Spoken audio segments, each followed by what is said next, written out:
Hi everyone, welcome to the Sichos Haran share. My name is Effie Sussman, and tonight we're going to be doing piece number 39. So 39 is a very special piece, and it talks about feeling other people's pain. So let's just dive right in. I'm going to just click the share screen. Here we are, 39. You should be able to feel another's troubles in your own heart. This is especially true when many are suffering. It is possible to recognize another's anguish clearly and still not feel it in your heart. When an entire community is in distress, you should surely feel its agony in your heart. If you do not feel it, you should strike your head against the wall, meaning you should strike your head against the walls of your heart. This is the meaning of the verse. You should know this day and take it to your heart, from Devarim. You must bring the realization from the mind to your heart. Understand this well. We later heard that the Rebbe once said that this is the meaning of the verse, Cheskia turned his face to the wall. The face he turned was his mind, bringing it inside the walls of his heart. One's true face is his mind, and the mind illuminates the face from within. Okay. So, just to recap a little bit. So, Rebbe Nachman says that we need to feel other people's pain. And he reminds us that a person can know someone is suffering, but still not feel it in their heart. If an entire group of people or community is in pain, but you can't relate, then you should strike your head against the walls of your heart. And Rebbe Nachman tells us that this is what Cheskia did. So Rebbe Nachman's telling us, be sensitive towards other people. Feel their pain. And that's really the point of this piece. You know, like sometimes we hear something terrible and, you know, perhaps sometimes we're not feeling it and we don't relate to it and we're like, okay, let's just go on with the rest of our day. But Rebbe Nachman's saying, don't stop. And he uses this line that I love here. He says, you have to strike your head against the walls of your heart. Like you have to open up your heart and really empathize and feel for the person. So I wanted to take a moment to discuss the relationship between the head and the heart.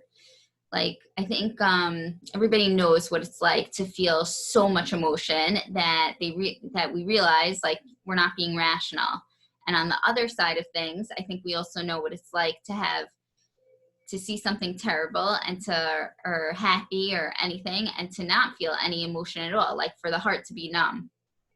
So I was like Googling things and looking things up, and I found this beautiful piece on a Chabad website about tefillin. And it was saying that the reason why men wear tefillin, because one of the reasons is, you know, like it's to connect the mind and the heart. Like a tefillin is like a little box, you know, on top of the man's head. And then the strings hang down across the person's heart. So the point of tefillin is really to align the mind and the heart, which is not such an easy task, and the tefillin help in that process. I thought that was really beautiful. You know, there are other pieces in Lekutey Maharan that I wanted to discuss about compassion. So I brought one of the pieces in, and I hope you'll enjoy. Just going to get the share screen.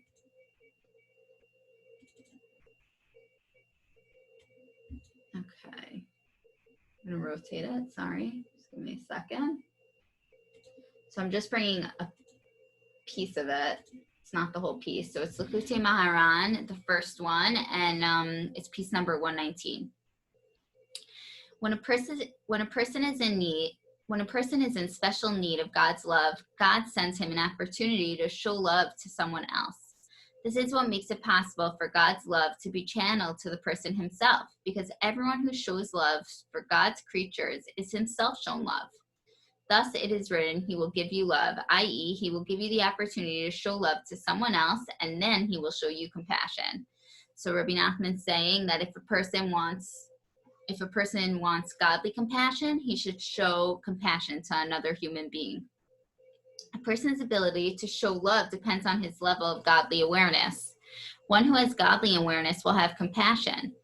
For anger, the opposite of compassion is rooted in foolishness. Anger rests in the bosom of fools, from Icha. Accordingly, our rabbi said it is forbidden to show compassion to anyone who lacks understanding. This is because a person who lacks understanding understanding is necessarily lacking in compassion, since anger rests in the bosom of fools. This is why it is forbidden to have compassion on him, because everyone who shows love for God's creatures is himself shown love. But if a person lacks compassion, it is impossible to have compassion on him. Thus, one who is in need of God's compassion must show compassion for others, and this depends on deepening his godly understanding. So, okay. So Rebbe Nachman says, if you want to have compassion from Hashem, then you have to show others compassion. And he's also saying that compassion comes from godly understanding, from awareness, and anger comes from foolishness. And he makes a point in this piece in Lekutey Maharan. So to show this, to really show this clearly, I read another thing actually on Chabad.org. It's a great story that connects to this.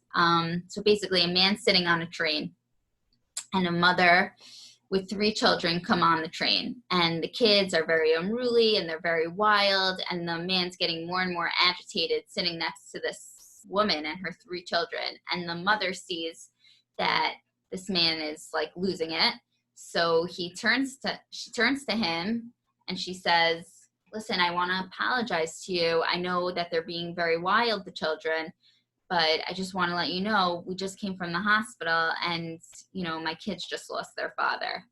So the man, of course, felt tons of compassion towards this mother and her 3 children.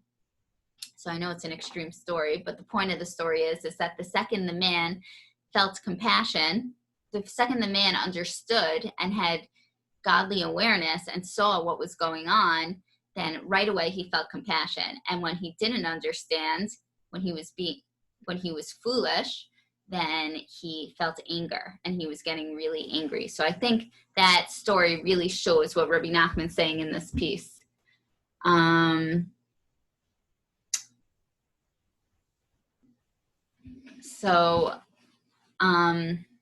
think the Jewish nation does put emphasis on compassion and on caring for other people. I don't know, I just know personally, I get constantly added to WhatsApp Tehillim chats, and we all know about Tehillim groups and davening for people, and through different disasters in history, we know, a lot of us know, how we stuck together.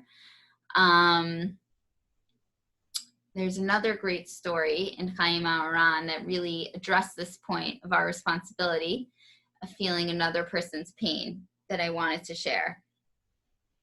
I'm just going to pull it up.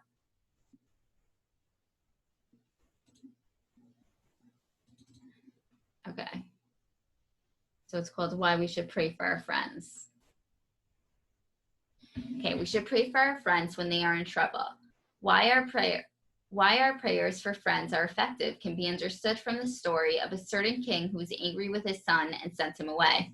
The prince came and placated his father, who agreed to have him back. But afterwards, the prince again offended his father, who sent him away again. The prince again placated his father, and the same thing happened several times. Once the king did something that made his father extremely angry. The king thought to himself, what point is there in sending him away if later on, when my anger subsides, he comes and placates me again? This time, when I send him away, I will so arrange things that he will not even have access to me, so as not to be able to placate me. The king appointed one of his ministers as an intermediary between himself and the prince, instructing the minister that when the prince came seeking to placate him, he was not to allow him entry.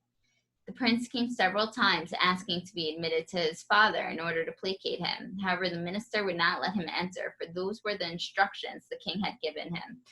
This happened again and again. Eventually, the minister saw the prince's great longing for his father and saw how much he was suffering because of not being able to gain entry to his father in order to placate him. The minister thought of himself, if this is how much the prince misses his father, presumably the king is also suffering a great deal, because of his son cannot come to him. For the greater the desire of he who desires, the greater the desire aroused in the object of his desire. The minister felt extremely sorry for both the king and his son, and he himself also suffered because he said to himself, surely I am the cause of all of this, since I'm the barrier that keeps them apart. I'm the one causing both the king and the prince to suffer. The minister thought to himself, there must be some way to bring about a reconciliation. Surely the king does not want his son to suffer forever without being able to reach him, and the king himself must be suffering as a result. The minister realized that it was all up to him. I myself will go back to the king to plead for the prince. I will ask the king to forgive him and allow him back. This is exactly what the minister did. He went to the king and told him how much the prince was longing for him, begging the king to forgive him. The king immediately agreed and restored the prince to his place. The meaning of the story is obvious. Whenever one of our friends is suffering physically, mentally, or spiritually, we should say, without doubt, I am the cause of this. Because of my sins, I myself am the barrier between the King of Kings, the Holy One, blessed be He, and the world. For the Holy One, blessed be He, constantly desires to bestow blessings of goodness upon the children. But because of my sins, I am the barrier that is holding all this back. The solution is for me, myself, to plead with the king on behalf of my friends. When a person does this, he will certainly not succumb to arrogance. The root of arrogance is when a person prides himself on having qualities which his friends lack. But when a person believes that the only cause of his friend's deficiencies, spiritual or material, is the barrier that he himself has erected between his friends and the Holy One, blessed be He, who wants to bestow blessings at all time, he will certainly not become arrogant. On the contrary, his pride will be broken and he will achieve genuine humility. Okay. It's a great story. So just to recap, the prince kept on angering the king, and the king would punish him and send him away. And this kept on happening time and time again. And one time when the prince angered the king again, the king realized, like, it's so pointless to keep on sending my son away when he just keeps on coming back to beg me to return him to his place, that I'm just going to put a minister in between us, and he won't be able to come to me. So the minister was there, and the prince kept on nudging him and kept on trying to get to the king, and the minister wouldn't let, and the minister realized, I'm the one causing all this pain. So the minister pleaded to the king on behalf of the prince, and, everybody lived happily ever after. So the minister is us in the story, right? Like, we need to be sensitive to our fellow man and Hashem. Hashem has pain over our friend's pain, and we need to intercede. Like, I love this story because it kind of like just shifts everything and puts the responsibility on us. Like, we have responsibility to feel another person's pain, and in this piece to pray for them. I thought this story personalized this lesson so beautifully. Like, he says, we don't want to be the cause of pain, and us not feeling compassion toward our friend makes pain for them and Hashem. I heard, another great story. I heard another vort, actually, about Moshe Rabbeinu from Rabbi Shlomo Carlebach. So when Moshe came to the burning bush, Hashem told him to take off his shoes, right? So why did Hashem say to take off his shoes? So he was saying that Hashem was saying that feet are like the most sensitive part of our bodies, right? Like, we feel everything that our feet walk on.